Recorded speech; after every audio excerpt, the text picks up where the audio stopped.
Que a graça e a paz do nosso Senhor esteja conosco nesta noite. E para a meditação, gostaria de ler com os irmãos, na primeira epístola de Pedro, nós leremos o capítulo 1, do verso 1 ao verso de número 9.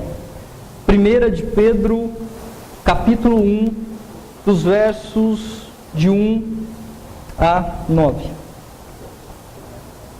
Assim nos diz a palavra de Deus. Pedro, apóstolo de Jesus Cristo, aos eleitos que são forasteiros da dispersão no Ponto, Galácia, Capadócia, Ásia e Bitínia, eleitos segundo a presciência de Deus Pai em santificação do Espírito, para a obediência e a aspersão do sangue de Jesus Cristo, graça e paz vos sejam multiplicadas. Bendito Deus e Pai do nosso Senhor Jesus Cristo, que, segundo a sua muita misericórdia, nos regenerou para uma viva esperança, mediante a ressurreição de Jesus Cristo dentre os mortos, para uma herança incorruptível, sem mácula, imarcessível, reservada nos céus para vós outros, que sois guardados pelo poder de Deus, mediante a fé, para a salvação preparada para revelar-se no último tempo. Nisso exultais, embora no presente, por breve tempo, se necessário, sejais contristados por várias provações, para que, uma vez confirmado o valor da vossa fé, muito mais preciosa do que o ouro perecível, mesmo apurado por fogo, redunde em louvor, glória e honra na revelação de Jesus Cristo, a quem, não havendo visto, amais, no qual, não vendo agora, mas crendo, exultais com alegria indizível e cheia de glória, obtendo o fim da vossa fé, a salvação da vossa alma. Que o nosso Senhor nos abençoe nesta noite. Vamos orar ao nosso Deus.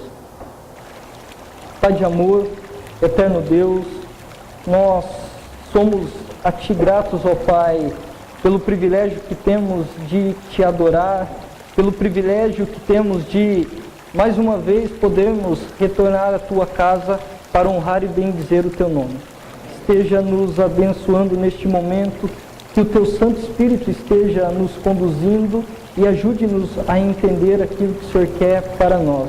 Ajude-nos a compreender a Tua vontade e, uma vez compreendida, ó Pai, que possamos praticar para honrar e glorificar o Teu nome.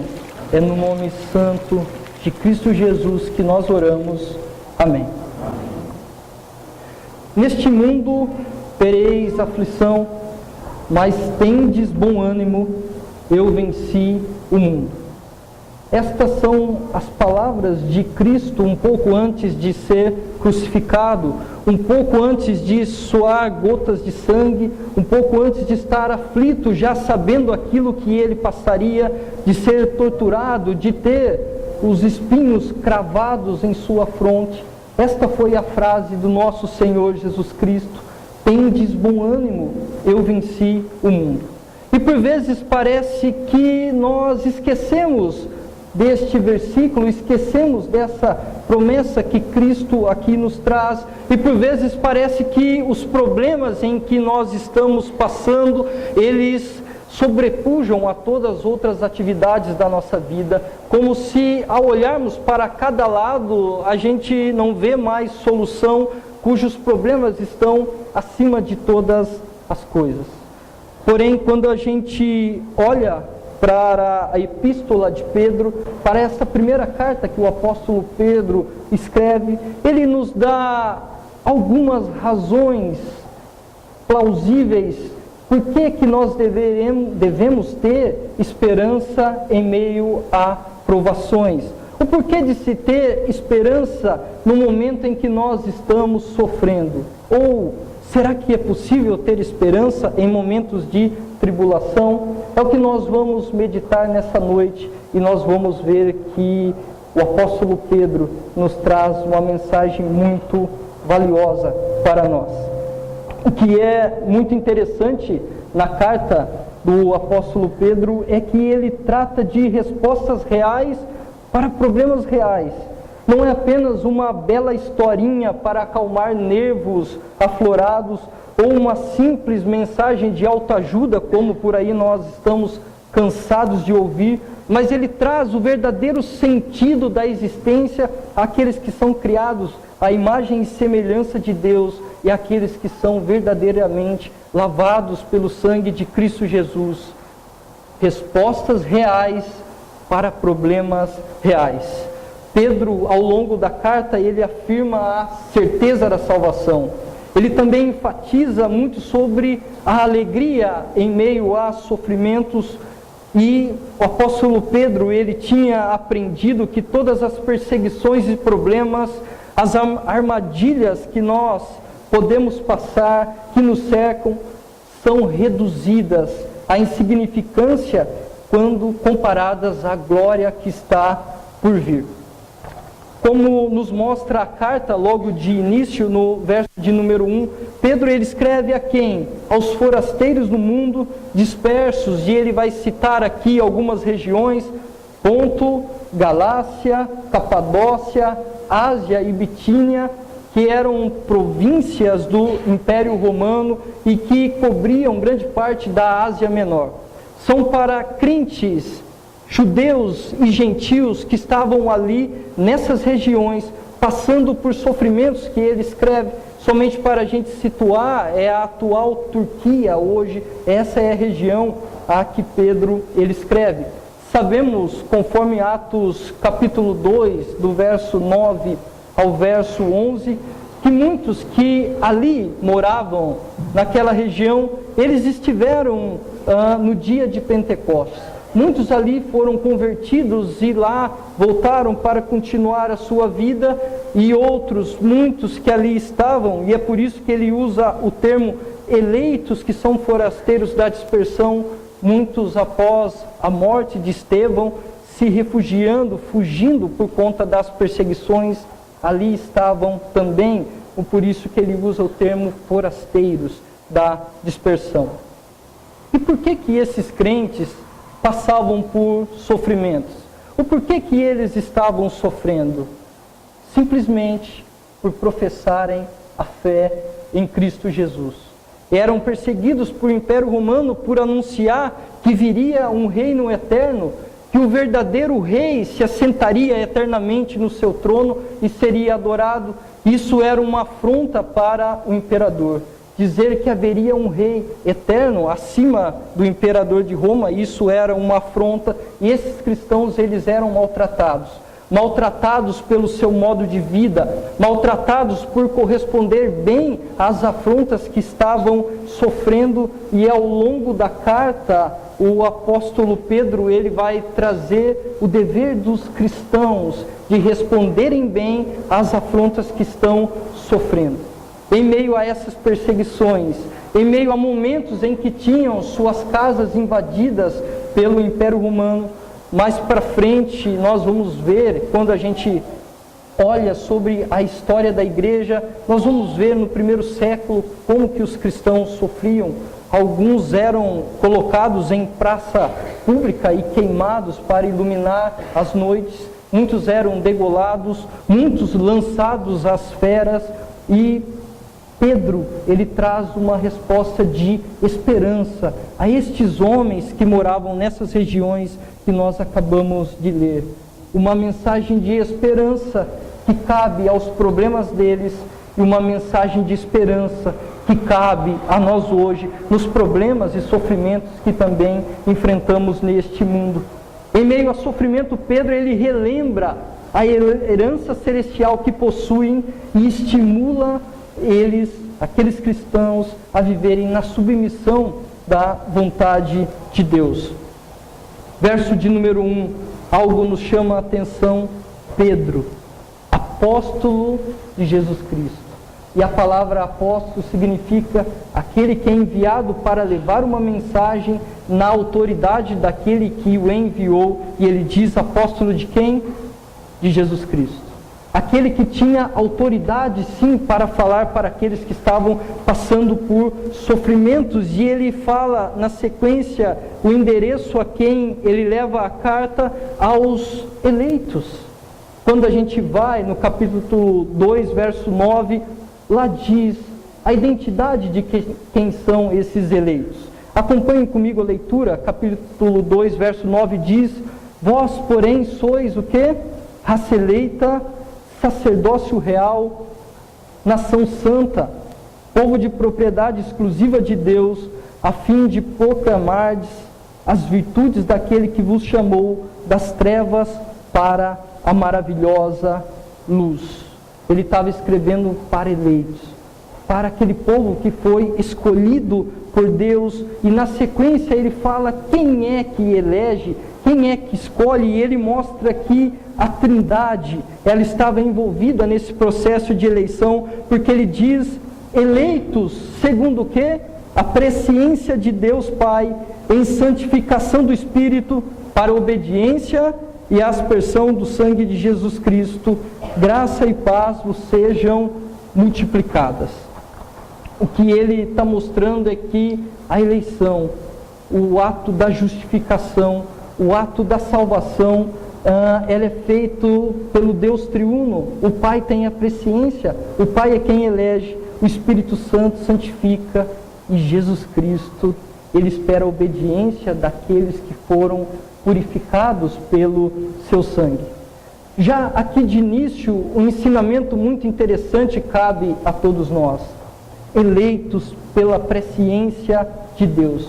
É interessante a gente notar que, se nós estamos aqui hoje, se cada um de nós aqui estamos desejosos verdadeiramente em honrar e glorificar esse Deus do qual nós saímos de nossas casas para estar aqui, não foi porque numa bela manhã você acordou e falou: poxa vida, hoje eu quero adorar o meu Senhor. De fato, agora eu quero adorar o Senhor Jesus Cristo. Se não fosse Ele ter agido no seu coração, você continuaria cego e perdido. É tão somente porque Ele elegeu, é tão somente porque Ele chamou um povo para si, é tão somente porque Ele nos chamou, é que hoje nós podemos estar aqui. Portanto, a nossa vida não é uma vida de acaso, não é uma vida que vai acontecendo e Deus ele vai decidindo o que vai acontecer, mas tudo já está estabelecido, tudo já está dentro do seu decreto, tudo já está na mente de Deus que é eterno. Nós não enxergamos o quadro todo, mas nós servimos a um Deus que enxerga todas as coisas, e é por isso que ele vai dizer na sequência: bendito. Nós devemos bendizer, nós devemos falar bem, adorar, dar graças ao Deus e Pai de nosso Senhor Jesus Cristo, que segundo a sua muita misericórdia nos regenerou para o quê? Para uma viva esperança, mediante a ressurreição de Jesus Cristo dentre os mortos. Quando nós lemos o Salmo de número 139, quando Davi ali escreve dos versos 14 a 16, parece que é essa confiança neste Deus que tudo conhece, que ele escreve. Ele diz assim, Salmo 139, de 14 a 16: graças te dou, visto que por modo assombrosamente maravilhoso me formastes, as tuas obras são admiráveis, e a minha alma o sabe muito bem. Os meus ossos não te foram encobertos, quando no oculto fui formado e entretecido, como nas profundezas da terra. Os teus olhos me viram a substância ainda informe, e no teu livro foram escritos todos os meus dias, cada um deles escritos e determinado, quando nenhum deles ainda havia. Graças te dou, bendito seja o Deus que antes de nascermos, Ele já saberia que o adoraríamos, porque é Ele quem nos elegeu, é Ele quem coloca no nosso coração esse desejo para adorá-lo. E quando nós começamos a olhar nessa perspectiva, lembrando que Pedro, ele está escrevendo a irmãos que estavam passando por perseguição, ele dá uma aula doutrinária neste início, dizendo: vocês foram, como nós lemos no verso 3, regenerados. E o regenerado tiveram um coração transformado, tiveram um novo nascimento. Deus mudou, transformou a nossa inclinação do mal para o bem. tirou-nos da treva e nos trouxe para o quê? Para a sua maravilhosa luz. O que ele está trazendo, o que depois ele vai falar, nisto exultais, nisto estejam alegres, que ele está falando o seguinte: vocês já têm motivos de sobra para se alegrarem quando vocês olhem pelo fato que Deus agiu por misericórdia na vida de vocês. Vocês mereciam a condenação, no entanto Deus, pela sua muita misericórdia, resgata-os das trevas para a maravilhosa luz. E é por isso que Deus, ele deve ser bendito, porque ele nos regenera, ele nos transforma. E há um pronome aqui muito interessante que ele diz: bendito Deus e Pai do nosso Senhor Jesus Cristo. Nós, através de Cristo, também podemos chamar o Deus que elege de Pai.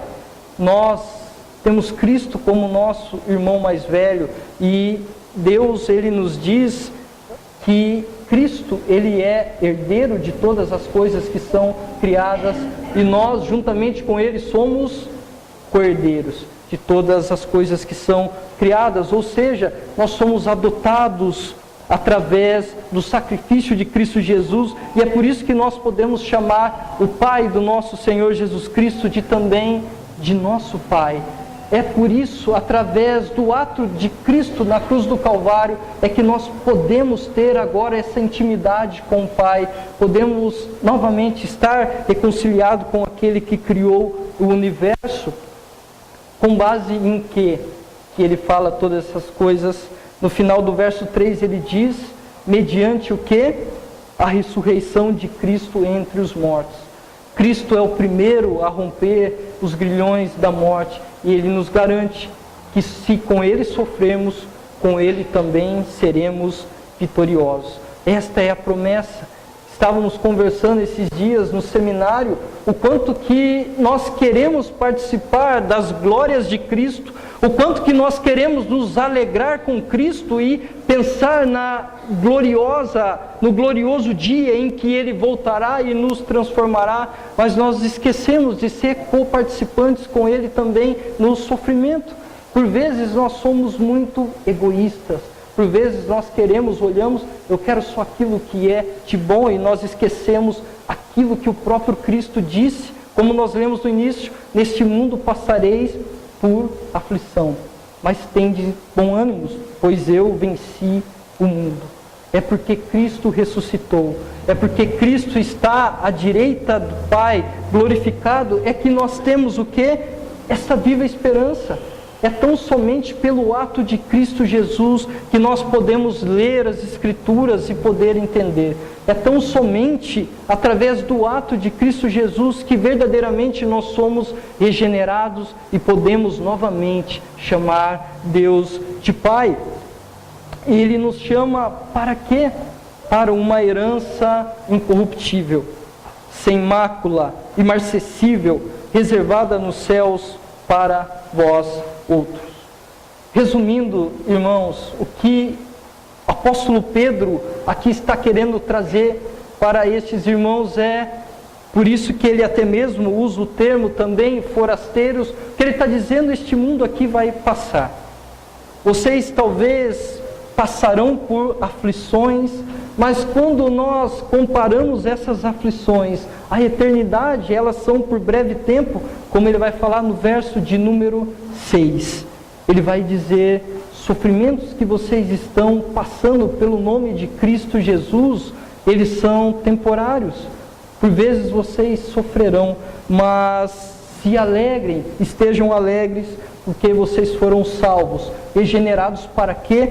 Para uma herança incorruptível, uma herança que não se corrompe, como ferro que enferruja, se desfarela em nossas mãos. A herança em que nós teremos, que nos aguarda, ela é incorruptível, ela não pode se corromper, ela é sem mácula, ou seja, sem mancha do pecado, e ela é imarcessível, ou seja, ela não pode murchar. Reservada nos céus para vós outros. O que ele está dizendo: vocês aqui são peregrinos. Nós, de igual modo, hoje aqui nós somos o quê? Peregrinos. Sofrimentos podem estar em nossas vidas, mas serão por breve tempo, por curto momento, porque o que nos aguarda é esta herança nos novos céus e na nova terra. E por que eu devo ter essa confiança? No verso de número 5 ele diz que sois guardados pelo poder de Deus, mediante a fé preparada para revelar-se no último tempo. A palavra aqui, guardados, o que ela quer dizer, significa a ideia do grego de um poder militar, aquilo que protege algo do perigo e evita que alguém escape. O que ele está dizendo, essa fé que foi dada pelo regenerar do sangue de Cristo Jesus, ela é guardada pelo próprio Deus. Nós escutamos bastante sobre a perseverança dos santos e nós, em breve, agora com a reforma, nós ouviremos bastante falar sobre isso, a perseverança dos santos. O que ele está dizendo é quem nos sustenta, é quem nos faz perseverar, quem nos guarda, quem nos protege, é o próprio Deus. Sois guardados pelo poder de Deus, mediante o quê? A fé. É tão somente pela fé em Cristo Jesus que nós somos guardados para a salvação preparada para revelar-se no último tempo. Quando Cristo voltar para resgatar a mim, para resgatar a você, para resgatar a igreja do nosso Senhor Jesus Cristo, neste último dia, a salvação será completa, no sentido de que seremos glorificados. Nós já fomos alvos, justificados por Deus, onde nós não estamos mais sobre a culpa do pecado. Em nossa peregrinação, nós buscamos a santificação, onde nós não estamos mais debaixo do poder de pecado, e haverá um tempo em que nós seremos glorificados, onde nós não estaremos mais no quê? Na presença do pecado. Estará banido de nós por completamente. É por isso que Deus nos guarda. E é nisto que ele diz, nisto exultais. Por mais que vocês estejam passando por provações, e ele vai dizer ao longo da carta, patrões que estavam extorquindo, estavam prejudicando os seus empregados, por mais que seus patrões te tratem com mal, tratem-os com bem. Suportem as aflições, porque vocês são peregrinos, vocês foram salvos, regenerados, não para esta terra, mas para um lar celestial. Vocês estão caminhando rumo à Nova Jerusalém, onde lá é incorruptível, é sem mácula, é imarcessível. Quando a gente lê Apocalipse 21, a gente começa a ter um pouco mais de ideia de como será essa viva esperança que aqui é dito. Capítulo 21, assim vai nos dizer, a partir do verso 1, diz assim: vi o novo céu e a nova terra, pois o primeiro céu e a primeira terra passaram e o mar já não existe. Vi também a cidade santa, a nova Jerusalém, que descia do céu da parte de Deus, ataviada como noiva adornada para o seu esposo. Então ouvi grande voz vinda do trono dizendo: eis o tabernáculo de Deus com os homens, Deus habitará com eles, eles serão povos de Deus, e Deus mesmo estará com eles, e lhes enxugará dos olhos toda lágrima, e a morte já não existirá, já não haverá luto, nem pranto, nem dor, porque as primeiras coisas passaram. Essa é a esperança que tem que estar viva em nossos corações. Por mais que sofrimentos podem estar à nossa volta, e como eu disse no início, por vezes parece que a nossa esperança se vai em meio a sofrimentos, em meio à turbulência, nós devemos lembrar disso aqui, que nós não fomos criados para este mundo, nós fomos regenerados para uma herança incorruptível, sem mácula, imarcessível, reservada nos céus para vós outros, reservada nos céus para todos aqueles que verdadeiramente creem no nome do Senhor Jesus Cristo. E ele vai dar, a partir do verso 6, o motivo de cada um passarem por aflições. E ele diz assim: nisto exultais.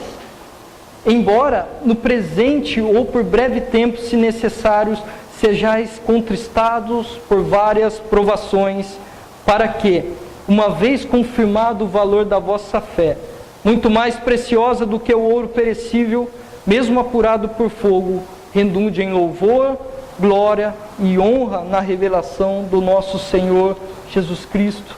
O porquê que Cristo permite que passemos por provações nessa nossa peregrinação. Assim como o ouro, ele vai dizer assim aqui, assim como o ouro ele é lançado no fogo, esse metal que é valioso e tem o sentido de valioso, assim como o metal que ele é lançado no fogo para que as impurezas elas sejam queimadas, tudo aquilo que prejudica o valor do ouro seja expurgado e só fique o ouro puro. Assim Deus permite que passemos por provações para testar a nossa fé, para provar a nossa fé, para nos fazer pessoas mais fortes.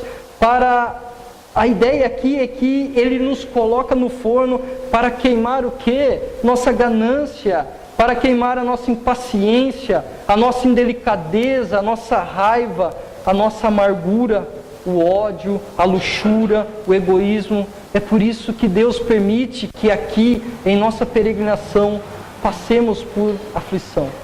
Eu não vejo outro motivo de passarmos por aflição se não é o fato de nos desapegarmos às coisas deste mundo e focarmos os nossos olhos para as coisas que são lá do alto. É entender que nós somos fracos, é entender que nós somos pequenos, mas que servimos a um Deus que nos socorre no momento em que nós precisamos dele. É depurar a nossa fé, é testar a nossa fé. Assim como nós vemos Jó, quando passa por diversos sofrimentos, ele diz: antes eu só te ouvia de ouvir falar, mas agora os meus olhos te veem. Mesmo após todos os sofrimentos que Jó passou, perdeu família, perdeu todos os seus filhos, os seus bens, se coçava com cacos de telhas, ele ainda professa a sua fé no Senhor nosso Deus, porque ele entendia que todos os sofrimentos que estavam na vida dele foram para fazê-lo mais forte, para deixar a sua fé mais arraigada. É por isso que Deus permite que passemos por sofrimento. Eu garanto que cada um aqui de nós já passamos por experiências que parecemos que estamos sozinhos, não é?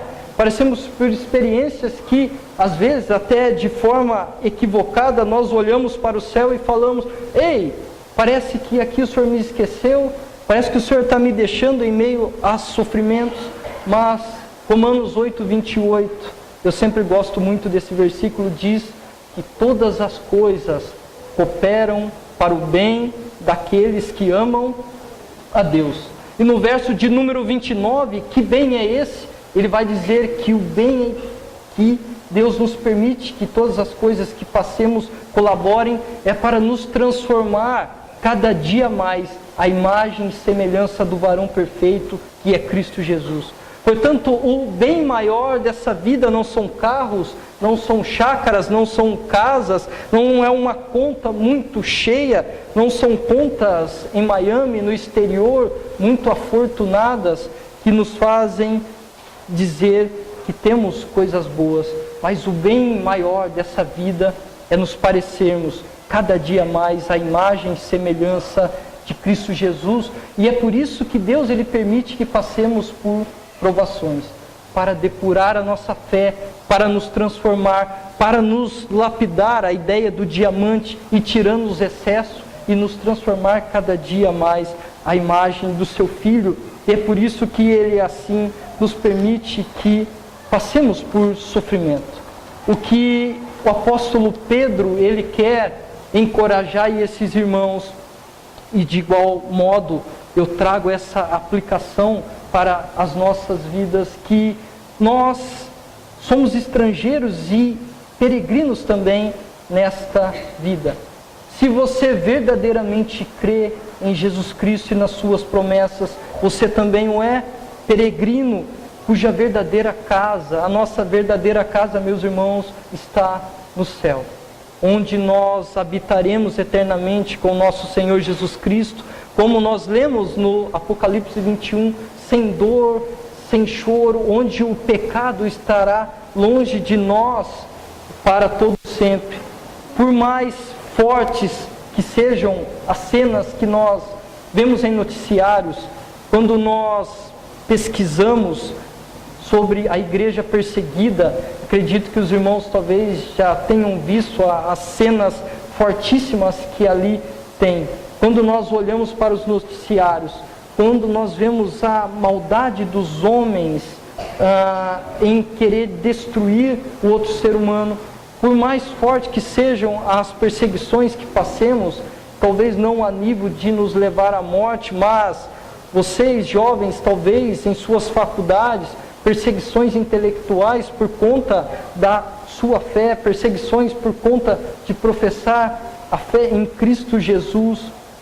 Uma coisa tem que estar certa: isso nunca tirará de nós a alegria da salvação e nunca poderá retirar de nós a fé ou a salvação em Cristo Jesus. E é por isso que ele diz no verso de número 9, estarem alegres, mesmo passando por sofrimentos, mesmo passando por perseguições, porque o Pai do nosso Senhor Jesus Cristo nos regenera para uma viva esperança, uma firme convicção que com Ele habitaremos para todo o sempre.